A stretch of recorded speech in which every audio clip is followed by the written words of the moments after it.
కవిత bail విషయంలో రేవంత్ రెడ్డికి supreme court సర్కారు నెత్తిన మొట్టికాయలేసింది. కవిత బెయిల్కు రేవంత్ రెడ్డి నెత్తి మీద మొట్టికాయలు సుప్రీంకోర్టు వేయడానికి సంబంధం ఏంటి ఒకసారి మనం మాట్లాడుకుందాం. అయితే ఎందుకు మనం ప్రత్యేకంగా మాట్లాడుకుంటున్నాం అంటే కేవలం రేవంత్ రెడ్డి గారి నెత్తి మీదే కాదండి మొట్టికాయలు. ఎవరెవరైతే రేవంత్ రెడ్డి గారి లాగా మాట్లాడతారో వాళ్ళందరి నెత్తి మీద మొట్టికాయలు పడ్డట్టే. ఇక కామెంట్ సెక్షన్ లో కామెంట్స్ రాసే వాళ్ళు కూడా చూసుకోండి. మరి సుప్రీంకోర్టు కవితకు బెయిల్ ఇచ్చిందండి. బెయిల్ ఇచ్చి ఇవ్వగానే కొంతమంది కాంగ్రెస్ ప్రబుద్ధులు ఏం మాట్లాడడం మొదలెట్టారంటే టీఆర్ఎస్ భారతీయ జనతా పార్టీ రెండూ కలిసిపోయాయి, వెనక నుంచి ఏదో ఒప్పందం చేసుకున్నారు, అందుకే కవితకు భారతీయ జనతా పార్టీ కేంద్రంలో ఉంది కాబట్టి బెయిల్ వచ్చేలా చేసింది, ఏదో లోపాయికారి ఒప్పందం కుదిరింది అని చెప్పి రకరకాలుగా మాట్లాడడం మొదలు పెట్టారు. ఎవరో దారినబోయే దానయ్య, యూట్యూబ్లో ఎల్లయ్య ఎవరో ఏదో వాగాడు అంటే సరే, కానీ ఒక రాజ్యాంగబద్ధమైన పదవిలో ఉన్న రేవంత్ రెడ్డి గారు కూడా అటువంటి మాటలు ఆయన మాట్లాడారు. సో ఆ విషయాన్ని సుప్రీంకోర్టు చాలా తీవ్రంగా పరిగణించింది. మీరు రాజ్యాంగబద్ధమైన పదవిలో ఉన్నారు మిస్టర్ రేవంత్ రెడ్డి, గుర్తుపెట్టుకోండి, సుప్రీంకోర్టు బెయిల్ ఇచ్చింది, మీరు ఇచ్చేటటువంటి పొలిటికల్ స్టేట్మెంట్స్ వల్ల సుప్రీంకోర్టుకు బురద పూస్తున్నారు, మీరు బీ కేర్ఫుల్ అని చెప్పి వార్నింగ్ ఇచ్చింది. అయితే ఎందుకు బెయిల్ వచ్చింది ఒకసారి ఆలోచించండి. లిక్కర్ స్కామ్లో అరెస్ట్ అయ్యి దాదాపు 5 నెలల పాటు తీహాడ్ జైల్లో బెయిల్ కోసం ఎదురు చూసి ఉన్నటువంటి ఎమ్మెల్సీ కవిత చాలా సందర్భాల్లో బెయిల్ కోసం అప్లై చేసుకుంది. ఆమెకు బెయిల్ రాలేదు, కానీ నిన్నగాక మొన్న ఆమెకు బెయిల్ వచ్చింది, ఉపశమనం దక్కింది. ఆమె దాఖలు చేసినటువంటి బెయిల్ పిటిషన్ మీద సుదీర్ఘమైన వాదనలు జరిగాయి. ఆ వాదనలన్నింటినీ జస్టిస్ బిఆర్ గవాయ్, జస్టిస్ విశ్వనాథన్తో కూడిన ద్విసభ్య ధర్మాసనం, అంటే 2 జడ్జిలు ఉంటారన్నమాట, మొత్తం విని వాళ్ళు బెయిల్ మంజూరు చేశారు. ఈడీ, సిబిఐ 2 కేసుల్లో కూడా బెయిల్ ఇస్తున్నట్టు ధర్మాసనం స్పష్టం చేసింది. ఎందుకు బెయిల్ ఇస్తున్నామో కూడా క్లియర్ కట్ గా సుప్రీంకోర్టు న్యాయమూర్తులు చెప్పారు. ఏంటి ఆ రీజన్స్? పాయింట్ నెంబర్ 1, సిబిఐ ఇప్పటికే ఫైనల్ ఛార్జ్ షీట్ దాఖలు చేసింది. పాయింట్ నెంబర్ 2, ఈడీ ఇప్పటికే దర్యాప్తు పూర్తి చేసింది. పాయింట్ నెంబర్ 3, ఒక మహిళగా కూడా కవితను పరిగణించాల్సి వస్తోంది, ఈ కారణాల వల్ల మేము బెయిల్ ఇస్తున్నాము అని చెప్పి చెప్పింది. అంతేకాకుండా సుప్రీంకోర్టు ఏం చెప్పిందంటే నిందితురాలు ప్రస్తుతం జైల్లో ఉండాల్సిన అవసరం లేదు, అంతకుముందు ఆమె బయటకు వస్తే సాక్ష్యాధారాలను తారుమారు చేస్తుంది, సాక్షులను బెదిరించే అవకాశం ఉంది, కాబట్టి బెయిల్ ఇవ్వద్దు, ఇవన్నీ చెప్పారు. కానీ ఇప్పుడు ఫైనల్ ఛార్జ్ షీట్ అన్నది సిబిఐ కోర్టుకు సమర్పించింది. సో ఎవరెవరు సాక్షులు ఏమేం చెప్పారు ఏంటి అనేది మొత్తం సమర్పించింది. సో అలాంటప్పుడు ఇప్పుడు ఆమె బయటకు వచ్చినా సాక్షులు ఏమైనా తారుమారు అవన్నీ చేసినా అవన్నీ లాభం లేదు, ఎందుకంటే ఫైనల్ ఛార్జ్ షీట్ అనేది వచ్చేసింది కాబట్టి. ఓకే, సో అందుకని చెప్పి మేము బెయిల్ ఇస్తున్నాము అని సుప్రీంకోర్టు చెప్పింది. సో ఇదండి ఈ కేసు దేశవ్యాప్తంగా సంచలనం సృష్టించింది. ఇప్పటికి ఇంకా అరవింద్ కేజ్రీవాల్కి సిబిఐ ఈడీలలో ఒకరి కోణంలోనేమో బెయిల్ వచ్చింది. ఇమ్మీడియట్ గా కేజ్రీవాల్ని అరెస్ట్ చేసి మళ్ళీ లోపలికి పంపించారు. ఆయనకు ఇంకా బెయిల్ రాలా. మనీష్ సిసోడియా దాదాపు 17 నెలల తర్వాత ఆయనకు బెయిల్ వచ్చింది. ఇంకా ఇప్పుడు 5 నెలల సుదీర్ఘమైన నిరీక్షణ, కవితా లెవెల్లో ఉన్నటువంటి వ్యక్తి ఎమ్మెల్సీకి 5 నెలల పాటు బెయిల్ రాలేదంటేనే అక్కడే కేసు ఎంత టఫ్గా ఉందో మీరు అర్థం చేసుకోవచ్చు. చాలా మంది ఏమనుకుంటున్నారంటే కవిత బయటకు వచ్చింది కాబట్టి ఇక ఆమె నిర్దోషిగా వదిలేశారు, కేసు మొత్తం ఏదో అయిపోయింది, మసిబూసి మారడిగా అనుకుంటున్నారు. కాదండి, కాదు.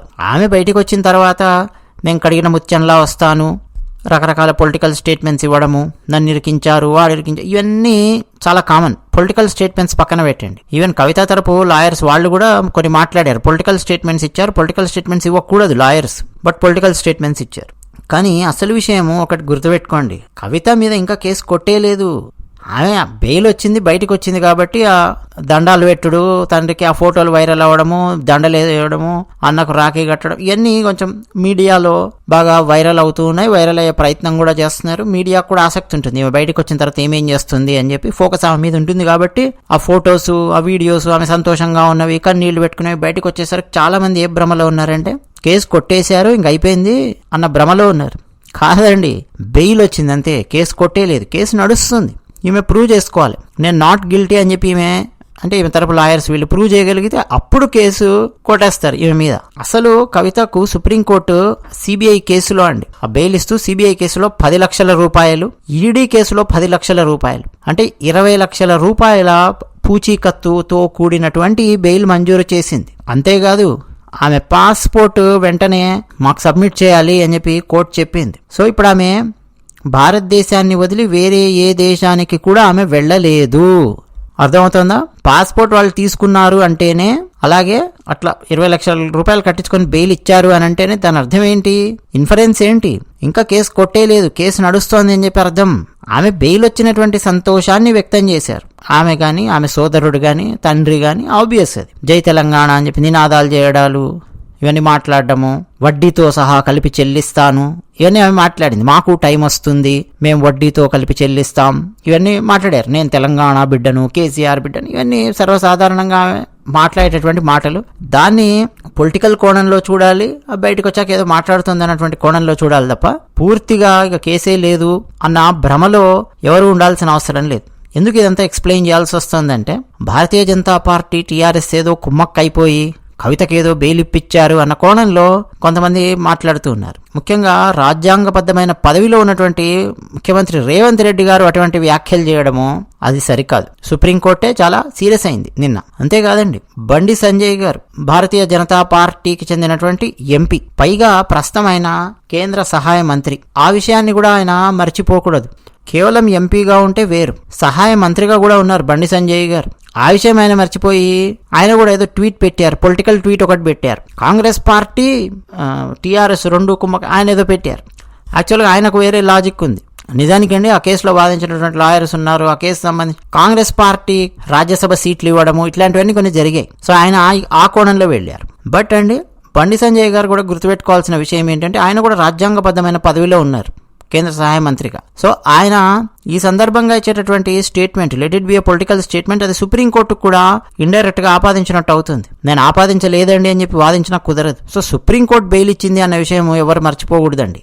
ఏదో రాజకీయంగా ఏదో ఈక్వేషన్స్ కలిసాయి అందుకే బెయిల్ వచ్చింది, ఇవన్నీ కూడా అసంబద్ధమైన మాటలు. పొలిటికల్ గా రకరకాల మాటలు అన్నీ బయట గ్రౌండ్లలో చాలా మంది మాట్లాడుతుండొచ్చు, కానీ ఇట్లా రాజ్యాంగబద్ధమైన పదవుల్లో ఉండే వాళ్ళు మాట్లాడడం అనేది సరికాదు. అలాగే వీళ్ళందరూ మాట్లాడేసరికి ఇంకా మరికొంతమంది కూడా ఈ ఫేస్బుక్లలో ఒక కాంగ్రెస్ పార్టీ ఒక ఆయన పెట్టాడు, రేవంత్ రెడ్డితో ఫోటోలు కూడా దిగి ఇట్లాంటివన్నీ కూడా ఉంటాయి. నేను కావాలనే డిస్ప్లే చేయట్లేదు, అనవసరమైన వ్యక్తులను పెద్దోళ్ళని చేయడం ఎందుకని చెప్పి నేను డిస్ప్లే చేసి చూపించట్లా. పెద్ద పోస్టర్ డిజైన్ చేసి పెట్టారు. ఏమని? టీఆర్ఎస్ పార్టీ, భారతీయ జనతా పార్టీ రెండు కలిసిపోయాయి, వీళ్ళేదో వాళ్ళకి పైసలు ఇచ్చారు, అన్ని నోట్ల కట్టలు ఇవన్నీ కూడా ఆ పోస్టర్ మీద పెట్టి భారతీయ జనతా పార్టీ అందుకే బెయిల్ ఇప్పించింది, ఇట్లా రకరకాలుగా రాశాడు. ఇట్లాంటి పిచ్చి పిచ్చి మాటలు ఎవరన్నా రాస్తే అండి వార్నింగ్ సీరియస్గానే పడాలి. కోర్టుల నుంచి వార్నింగ్ సీరియస్గా రావాలి. ఎందుకంటే చాలా మందికి కోర్టు ఇచ్చేటటువంటి తీర్పుకు, కోర్టు ఇచ్చేటటువంటి స్టేట్మెంట్కు, దారిన పోయే దానయ్యలు, రోడ్డు మీద తిరిగే రోమియోలు ఇచ్చే స్టేట్మెంట్కు తేడా తెలియకుండా పోతుంది కొంతమందికి. కోర్టుకు రెస్పెక్ట్ అనేది ఇవ్వాలి. ఒకవేళ కోర్టు ఇచ్చేటటువంటి తీర్పు మనకు నచ్చలేదు, ముఖ్యంగా పిల్స్ విషయంలో, పిల్స్ అంటే తెలుసు కదా, పబ్లిక్ ఇంట్రెస్ట్ లిటిగేషన్ అంటాం, ప్రజాహిత వ్యాజ్యము తెలుగులో చెప్పాలంటే. అటువంటి వాటి విషయంలో మనం మన అభిప్రాయాలు వ్యక్తం చేయొచ్చు. కోర్టు తీర్పు ఇచ్చాక నాకు నచ్చలేదు అనొచ్చు, విమర్శించవచ్చు, నిర్మోహమాటంగా విమర్శించవచ్చు కోర్టు తీర్పును. అందులో ఏమీ డోకా లేదు, ఎవ్వరు ఏమన్నారు. ఎందుకంటే అది పిల్ కాబట్టి, ప్రజాహిత వ్యాజ్యము, దాంట్లో 2 sides అనేవి మనకు కనిపిస్తుంటాయి. బట్ క్రిమినల్ కేసెస్ కానీ ముఖ్యంగా అటువంటి దాంట్లో కోర్టు చాలా టైం స్పెండ్ చేస్తుంది, జడ్జెస్ చాలా టైం స్పెండ్ చేస్తారు, చాలా డాక్యుమెంట్స్ చదువుతారు. ఇప్పుడు కవిత వీళ్ళందరి బెయిల్కి సంబంధించి కూడా అండి ఆ కోర్టు కేసు చాలా చాలా పెద్ద కేసు అది. ఎందుకంటే ఒక్కరు కాదు కదా ఇన్వాల్వ్ అయ్యింది. అరవింద్ కేజ్రీవాల్ ఉన్నాడు, ఢిల్లీ పాలసీని మార్చి చాలా ఉన్నాయి. కొన్ని వేల పేజీల డాక్యుమెంట్స్ ఉంటాయి. వాటిని వెరిఫై చేయడానికి మళ్ళీ జడ్జిల కింద అసిస్టెంట్స్ ఉంటారు, కావాల్సిన పాయింట్స్ తీసుకుంటారు. సో బాగా టైం పడుతుంది. కొన్ని కేసెస్ ముఖ్యంగా ఆర్థికపరమైన నేరాలను సాల్వ్ చేయాలంటే టైం చాలా పడుతుంది. మన దేశంలోనే కాదండి, చాలా దేశాల్లో కూడా ఆర్థికపరమైన నేరాలను సాల్వ్ చేయాలంటే బాగా టైం పడుతుంది. క్రిమినల్ కేసెస్ అనుకోండి, ముఖ్యంగా హత్యకు సంబంధించిన కేసెస్ ఉన్నాయి. ఆ క్రిమినల్ కేసెస్లో కూడా ఆర్థికపరమైన నేరాలు క్రిమినల్ కేసెస్, బట్ హత్య కేసు, అఘాయిత్యాలకు సంబంధించిన కేసెస్ అవనుకోండి, అవి ఫాస్ట్గా మూవ్ అవుతుంటాయి. హత్య కేసుల్లో కూడా మీరు చాలా సందర్భాల్లో చూస్తే జిల్లా సెషన్స్ కోర్టు చాలా వేగంగానే తీర్పిస్తూ ఉంటుంది. 1 year లోపల తీర్పు వచ్చినవి ఉన్నాయి, 2 years మ్యాక్స్ 3 years లోపల తీర్పు వచ్చేస్తుంటుంది. ప్యారలల్ గా వేరే కేసెస్ స్టడీ చేస్తూ కూడా జడ్జిలు ఇస్తారు. మళ్ళీ అది అక్కడి నుంచి హైకోర్టుకి వెళ్ళి, అక్కడి నుంచి సుప్రీంకోర్టుకి వెళ్ళి అట్లా లాగుతుంటారు తప్ప ఈ హత్య కేసుల్లో దాంట్లో చాలా వేగంగానే తీర్పులు వస్తుంటాయి, దాదాపు 80% పైగా కేసెస్లో. ఓకే, సో కవిత ఆమె నేను చట్టబద్ధంగా పోరాటం చేస్తాను ఇవన్నీ మాట్లాడారు. అఫ్ కోర్స్ ఇప్పుడు లాయర్స్ అదే పని చేస్తూ ఉంటారు. అటువైపు ఈడీ అండ్ సిబిఐ తరపు లాయర్స్ వాళ్ళు ఏం చేయాలి అది కూడా చేస్తారు. ఎందుకంటే ఆమె రికార్డు మొత్తం సబ్మిట్ చేశారు, అంటే ఆమె ఇచ్చినటువంటి స్టేట్మెంట్స్ అవన్నీ సబ్మిట్ చేశారు, సాక్షులకు సంబంధించిన స్టేట్మెంట్ సబ్మిట్ చేశారు, ఫైనల్ ఛార్జ్ షీట్ దాఖలు చేశారు అని అంటేనే ఇంకా ఆ కేసుకు సంబంధించి పరిశోధన దాదాపు పూర్తయిందని చెప్పి అర్థం. మధ్య మధ్యలో ఛార్జ్ షీట్ ఇస్తూ మళ్ళా ఇంకా ఉంది, మాకు ఇంకా ఉంది, ఇంకా అడిషనల్గా యాడ్ చేసే ఉన్నాయని చెప్పి మధ్య మధ్యలో ఈమెకు బెయిల్ రాకుండానే అడ్డుకున్నారు ఈడీ అండ్ సిబిఐ. ఫైనల్గా బెయిల్ వచ్చింది. సో బెయిల్ రావడాన్ని ఏదో భారతీయ జనతా పార్టీ టీఆర్ఎస్ కుమ్మక్క అయిందనో, టీఆర్ఎస్ కాంగ్రెస్ కుమ్మక్క అయిందని, ఇవన్నీ కూడా ఇల్లాజికల్ స్టేట్మెంట్స్ అండి ఎవరిచ్చినా కానీ. అది విషయం. ధన్యవాదాలు.